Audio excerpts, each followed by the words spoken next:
ng isang first-time couple or first-time parents na newborn nila? Meron, di ba? May mga instances.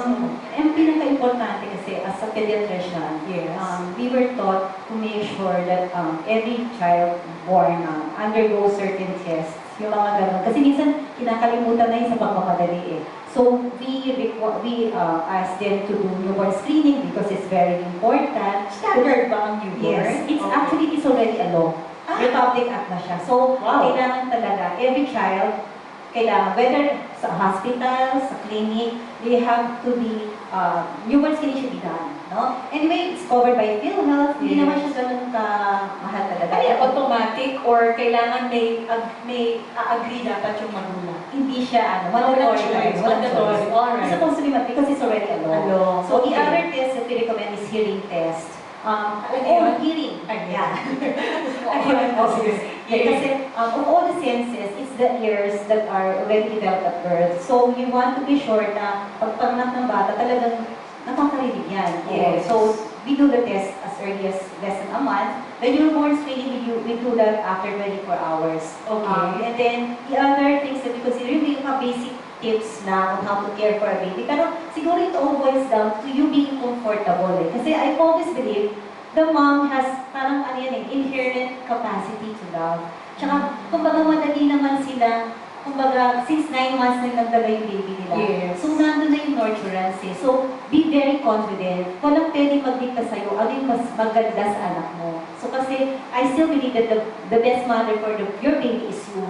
Hindi yung nanay mo, hindi yung, kahit gano'n sila ka-experience, you have to be comfortable, you have to be happy being a mom. Yung kumbaga, confident ka na kahit alam mo may fears, andun pa rin. Besides, alam mo naman na God is always out there to watch over you and your baby. So, Yes.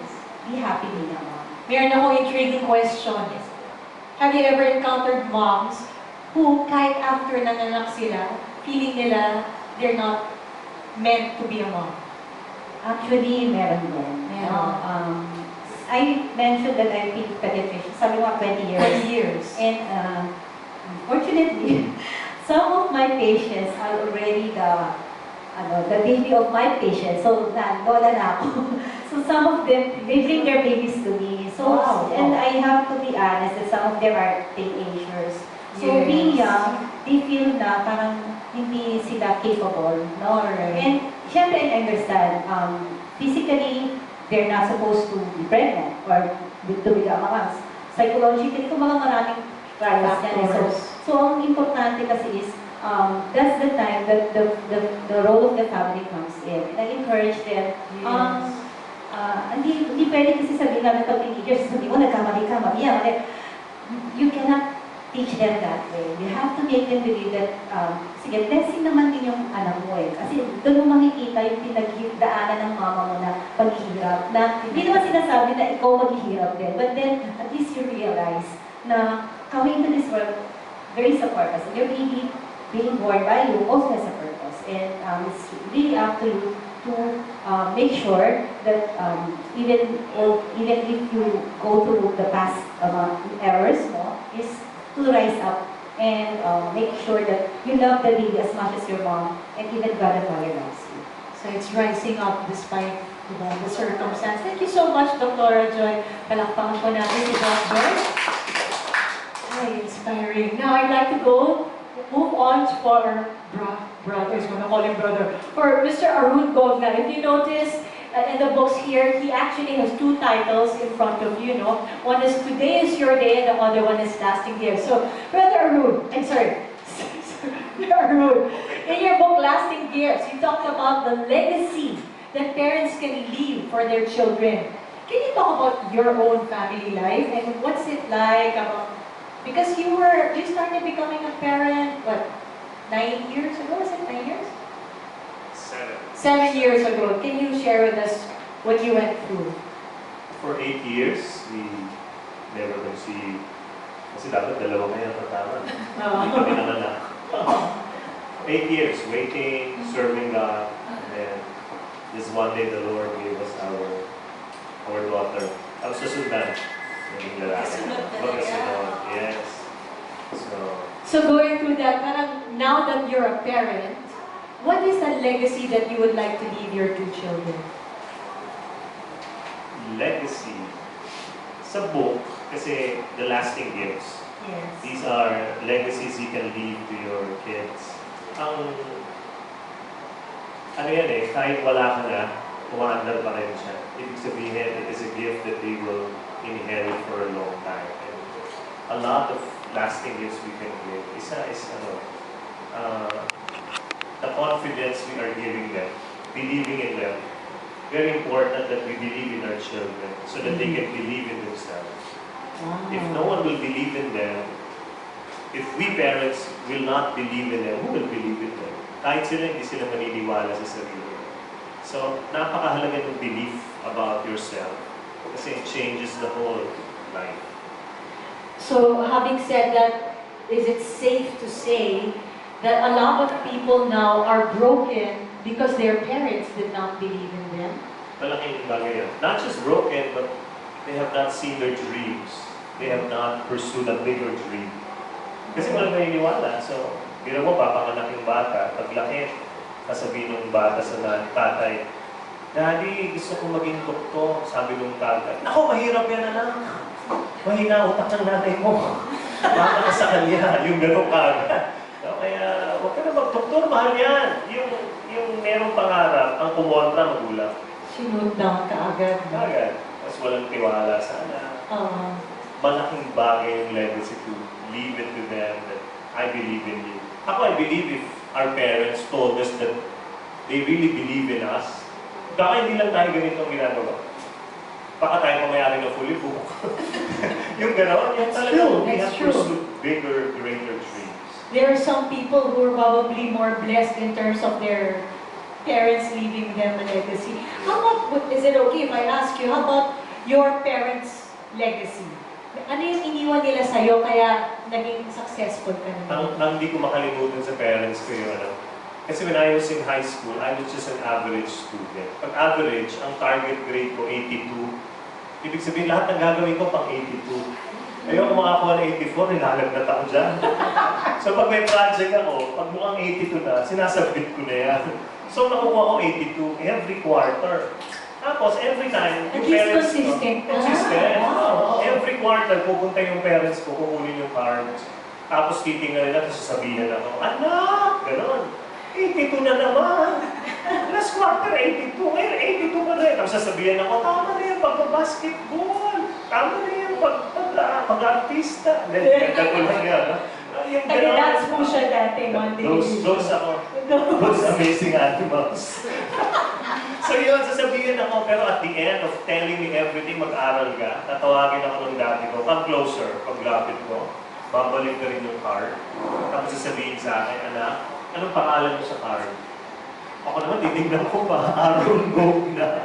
Tapos sasabihin niya, Anak, kahit 82 ka lang, tandaan mo, your name doesn't change. You will always be my son. Ang lakas ng dating mo. Kaya dahil ganun yung parents ko, every quarter ng high school ako, pagdating ko ng college, hindi na ako average student. Below average student. I took up engineering in Lasal. 4-year course yun eh. Tinapos ko 6 years. Wow, at least natapos. Bakit? Sa hiya. Pasok ako ng classroom, nagtatayuan yung mga classmates ko, Good morning, sir. Hoy, kaklase mo ko rito. Hiya na ako. Pero every time still in college, kasi wala na yung dad ko eh, namatay na dad. Every time, bibigay ko yung course cards ko sa mami ko. Titignan ni mama. Sasabihin pa rin ako, Anak, mag-aral ka, mahal tuition sa Lasal. Pero at the end, the same thing. Mabalik ka rin yung course cards. Tapos sasabihin sa akin, Anak, anong pangalan mo sa course cards? Titignan ko, Arun, Gogna. Tapos sasabihin sa akin, Anak, hindi nagbabago pangalan mo ha. Kahit baksak ka, anak pa rin dito. Nag-gets ko na, tanda ko na yun. Nakuha ko rin yung gusto sabihin ng magulang ko sa akin. Na wala yun sa grades mo. Nandiyan yun sa paniniwala ko sa sarili ko. So when I finished college, engineering, I became a teacher. Nagturo ko ng religion. Bagay na bagay talaga, di ba? Engineering, religion. Swak na swak. Swak na swak. Kita-kita mo. Why? I had a great desire to bring young people to God. Sabi ko, I pursue this calling. So nagturo ako. Tapos yung feeling ko, God was calling me to this ministry and vocation. Nag-aaral ako Masters in Theology. And I finished magna cum laude. Wow! Yung nanay ko, habang nilalagyan ako ng medal, she was taking her time. Tapos kinakausap ako. Sabi ni Mama, anak, naalala mo no, baksak-baksak ka. Ako talaga nakaharap sa lahat ng tao, nakangiti, tapos bumubulo ko. Naalala mo no, kahit baksak ka, sabi ni Mama, anak pa rin kita. Tapos sabi niya ngayon, anak, magna cum laude ka na. Tandaan mo, hindi nagbago ang pangalan mo. Anak pa rin kita. Ay, grabe iyak mo sa stage. Bakit natutusok ako eh. Diba? Sabihan ka ng magulang mo na gano'n na I don't care about your grades. I want you to have high grades, but I believe in you. And yun na, pagkatapos no, sure, everything. Naging excellent ka na in all things. Yeah. Bakit? Yung belief sa akin. Pinahiniwala sa akin. Kaya pag you are surrounded by people who believe in you, my gosh, you will be doing greater things. Grabe gagawin yan. Kaya mahalaga yan, lalo na kung galing sa magulang yan. Tapos verbally sinasabi, tapos pinaparoon lang. Yun naman, isa sa mga kwento lang ng libro yan. Marami pa. Kaya I'm sure na-excite kayo kasi yung mga libro na nandyan sa press kits ninyo, feeling ko babasahin nyo lahat yan tonight. So, Arun, question.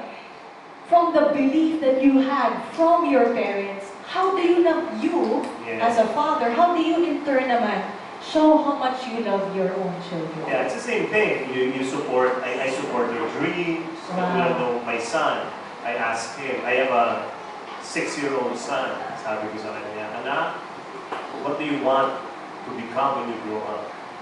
Diretsong sagot ko, I want to be a pirate.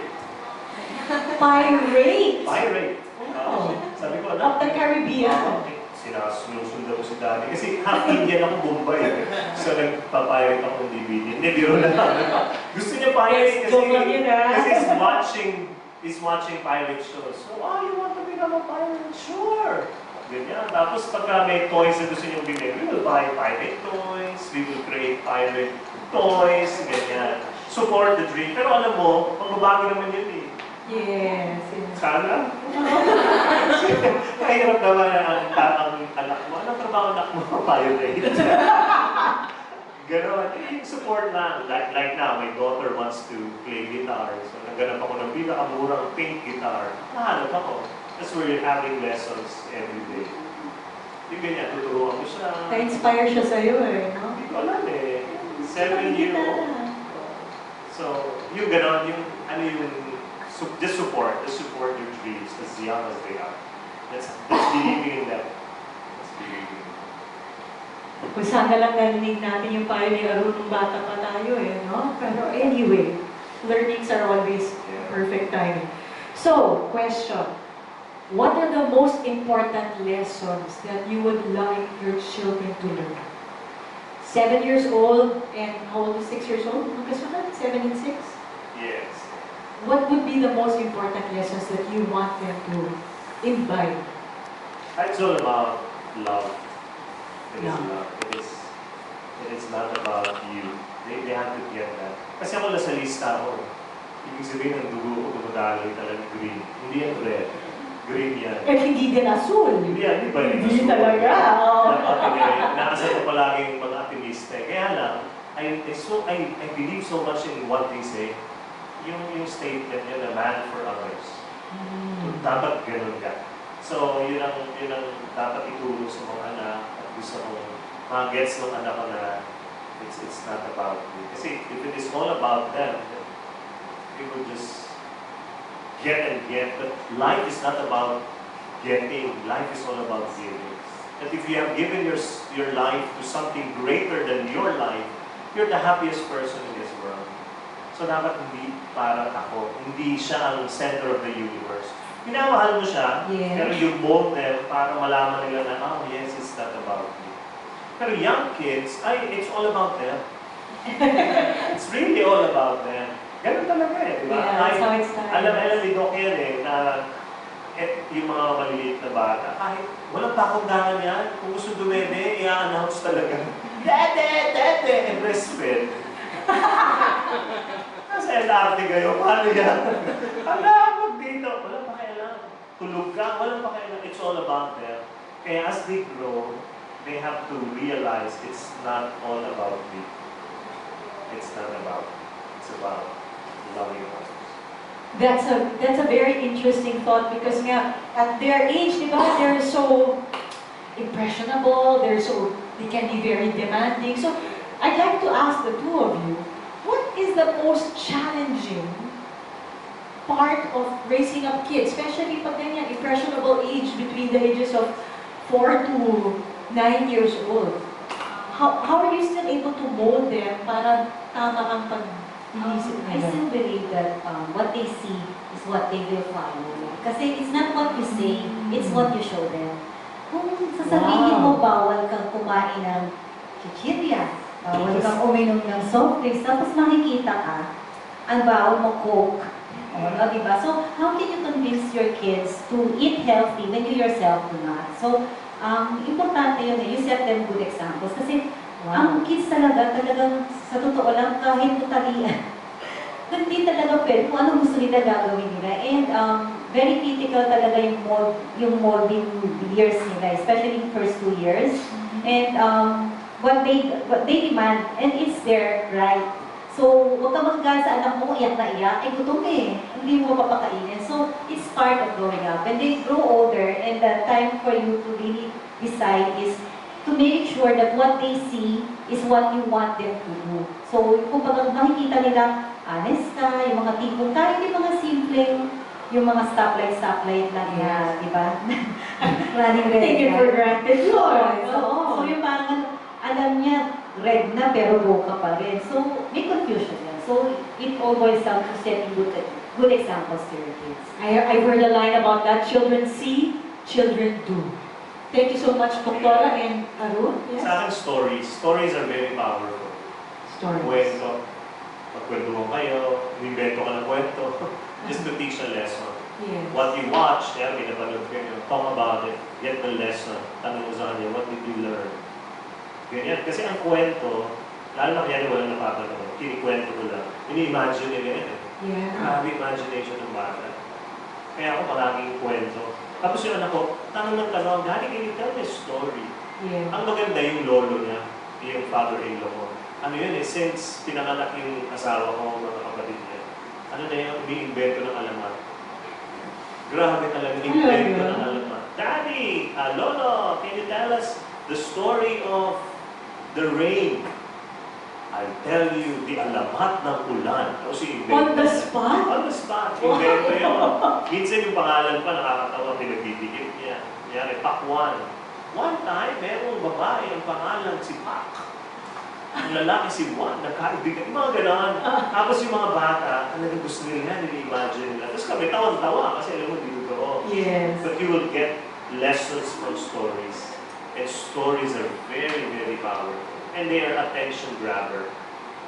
At then sabi ko, let me tell you a story. Ay, kahit na malulito bata kayo, lahat gano'n. Lahat gano'n. So the lesson is stories and watching out for what people see, because what they see, they will do. Thank you so much. Now I'd like to open the floor to questions from our